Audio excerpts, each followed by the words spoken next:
बिंदिया की शादी तय हो गई थी। उसके पिता जयप्रकाश इस रिश्ते को लेकर बहुत खुश थे। बिंदिया की शादी को लेकर उनके मन में बहुत से सपने थे। बिंदिया की माँ, ओ बिंदिया की माँ। अरे आ गए आप, बड़ी दिन लगा दिए आने में।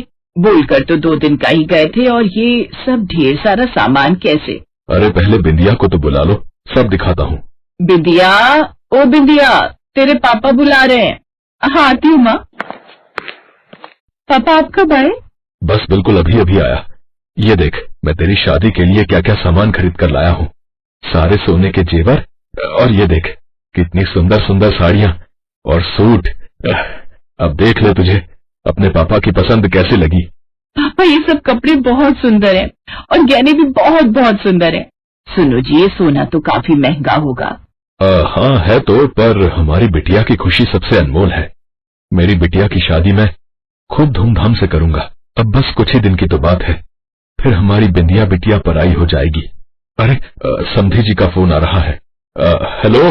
अरे राम राम भाई साहब। जी जी ठीक है, पर मैं तो नहीं आ पाऊंगा। मैं बिंदिया और उसकी माँ को भेज देता हूँ। ठीक है जी, ठीक है। राम राम जी, राम राम। क्या हुआ जी? निरुपमा, तुम्हें कल सुबह बिंदिया के साथ उसके ससुराल जाना है। लड़के वाले बिंदिया के लिए कुछ कपड़े और जेवर खरीदना चाहते हैं, तो वो बड़े शहर जा रहे हैं खरीदारी के लिए। वो चाहते हैं बिंदिया भी अपने पसंद की खरीदारी करे, इसलिए वो बिंदिया को अपने साथ शहर ले जाएंगे। 1 हफ्ता रुकना होगा। मैं तो जा नहीं सकता, मुझे यहाँ काम है, तो तुम बिंदिया के साथ चली जाओ। हाँ हाँ क्यों नहीं, बिंदिया और मैं चले जाएंगे। वैसे दामाद जी भी जाएंगे क्या साथ? हाँ, सुधीर भी साथ ही जा रहे हैं। दामाद के साथ जाने की बात सुनकर निरुपमा के चेहरे पर एक अलग सी खुशी आ गई। अगले दिन बिंदिया और निरुपमा सुधीर के गांव पहुंचती हैं। गांव की सड़क पर ही जयप्रकाश उन्हें लड़के वालों के पास छोड़ देता है। बहन जी, आप मालती के साथ बैठ जाओ, बिंदिया सुधीर की गाड़ी में बैठ जाएगी। वो क्या है ना, हम 2 गाड़ी ले जा रहे हैं। हाँ हाँ बहन जी, आ जाओ यहाँ मेरे पास। अरे नहीं नहीं, वो क्या है ना, बिंदिया अकेले बैठने में असहज महसूस करेगी। बिंदिया, मैं तेरे पास दामाद जी की कार में बैठ जाती हूँ। अरे पीछे की सीट पर तो मेरा जी घबराता है। दामाद जी, मैं आगे आपके साथ बैठ जाऊँ? हाँ हाँ क्यों नहीं, आप आइए ना। अच्छा ध्यान से जाना, मैं चलता हूँ। आप दोनों आराम से बैठे हो ना? हाँ हाँ बिल्कुल आराम से बैठे हैं जी। निरुपमा ने इस समय बहुत ही घटिया हरकत की थी। बिंदिया को बुरा तो लगा कि उसकी माँ ने ऐसा क्यों किया, पर वो कुछ बोली नहीं। पूरे रास्ते बिंदिया गूंगी बनकर बैठी रही, क्योंकि उसकी माँ जो थी बोलने के लिए। दामाद जी, आप तो बहुत बढ़िया गाड़ी चलाते हो। थैंक यू, मैं बहुत सालों से कार चला रहा हूँ। माँ, मेरा जी घबरा रहा है, मैं आगे की सीट पर आ जाऊँ? बिंदिया, मुझे भी पीछे घबराहट होती है, मैं तो बिल्कुल नहीं बैठ सकती। बिंदिया जी, बस शहर आने वाला है, थोड़ी देर की बात है। बड़ी जल्दी शहर आ गया, मुझे लगा अभी 2 घंटे लग जाएंगे। और अचानक निरुपमा ने सुधीर के हाथ को गलत तरीके से छुआ और फिर हटा लिया। सब लोग शहर पहुंचते हैं। वहां उन्होंने पहले ही होटल के कमरे बुक किए हुए थे। बिंदिया और निरुपमा के लिए भी अलग कमरा बुक था। रात को जब बिंदिया सो गई, तब निरुपमा धीरे से उठी और सुधीर के कमरे का दरवाजा बजा दिया। निरुपमा को पता था कि सुधीर के माता पिता दूसरे कमरे में हैं और सुधीर का कमरा अलग है। सुधीर दरवाजा खोलता है।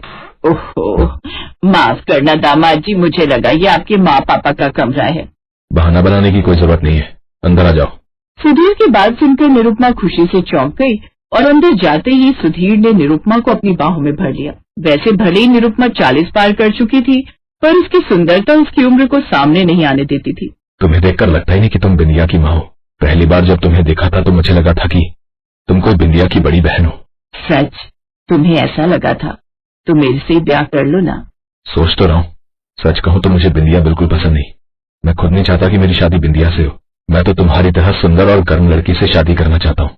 अच्छा जी, बिना मुझे छुए तुमने कैसे कह दिया कि मैं गर्म हूँ? अरे तो नहीं छुआ तो अब छू लेता हूँ। तभी दरवाजे की घंटी बज जाती है। निरुपमा घबरा जाती है। घबराओ नहीं, आराम से बैठो, मैं सब संभाल लूंगा। सुधीर दरवाजा खोलता है। सामने बिंदिया खड़ी थी। अरे यार बिंदिया, तुम जागी हुई हो? अब तुम्हें सारे प्लान का पता चल जाएगा।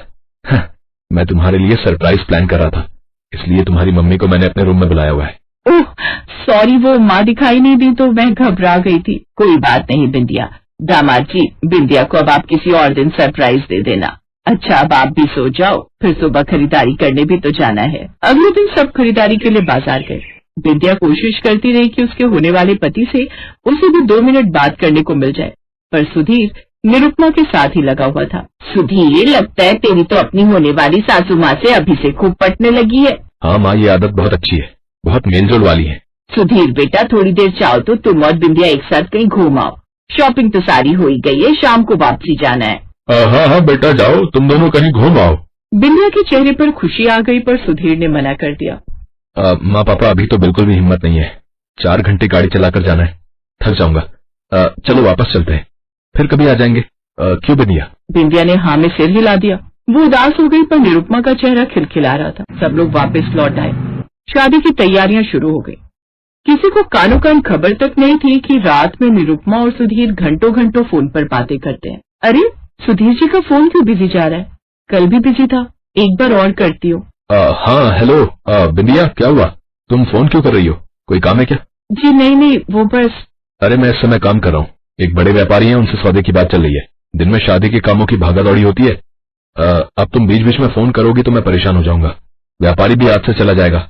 नहीं, आप मेरी वजह से परेशान मत हो, मैं अब फोन नहीं करूंगी। बिंदिया की आंखों में आंसू आ गए। वो पानी पीने उठी तो उसने देखा उसके पिता तो गहरी नींद में सो रहे हैं, पर माँ अभी भी अपने फोन पर किसी से बात कर रही है। उसे शक तो हुआ, पर फिर उसने अपने मन को समझाया। बिंदिया, ये तो क्या गलत सोच रही है, तेरी माँ है वो, उनके लिए तो ऐसा गलत कैसे सोच सकती है? नहीं, ये सब सोचना भी पाप है। 10 दिन बाद मेरी शादी है, क्या पता माँ किसी रिश्तेदार से बात कर रही हो, दिन भर वो भी तो थक जाती हैं। बिंदिया की शादी को 10 दिन बाकी रह गए थे। अचानक निरुपमा गायब हो गई। घर में सब परेशान हो गए। शादी वाला घर और माँ गायब, माँ का फोन बंद आ रहा है। पापा, मैं कह रही हूँ आप एक बार सुधीर जी के घर फोन करो, मुझे पता नहीं कुछ गलत होता दिखाई दे रहा है। हाँ करता हूँ। हे भगवान, ये कैसी विपदा आ गई है। बिंदिया के पिता ने सुधीर के घर फोन किया तो उनके पैरों तले जमीन खिसक गई। क्या सुधीर भी गायब है? हाँ भाई साहब, हमारा बेटा अपनी सास के साथ भाग गया। सुबह सुबह फोन आया है कि अब वो नहीं लौटेगा, वो निरुपमा के साथ शादी करके अपनी नई जिंदगी शुरू करेगा। हमारा तो सारा रुपया जेवर लेकर भागा है। पीछे से सुधीर की माँ रो रो कर भला बुरा बोल रही थी। अरे, जादू टोना करके ले गई मेरे बेटे को। हे भगवान, कैसे घर में रिश्ता जोड़ा मैंने अपने बेटे का, जिस घर में ऐसी माँ थी जो अपनी बेटी के होने वाले पति को लेकर भाग गई। मेरा बेटा। खबरदार जो उसे बेटा कहा, आज से वो हमारा बेटा नहीं, मैं उसे अपनी जायदाद से बेदखल कर रहा हूँ। बिंदिया की बहू निरुपमा ने अपनी ही बेटी की खुशियाँ छीन ली। वो सब कुछ, जेवर, कपड़ा, रुपया, पैसा लेकर सुधीर के साथ भाग गई। बिंदिया और उसके पिता की आंखों के आंसू थमने का नाम ही नहीं ले रहे थे, क्योंकि सारा समाज अब यही बोल रहा था कि सास शादी से 10 दिन पहले दामाद के साथ भाग गई।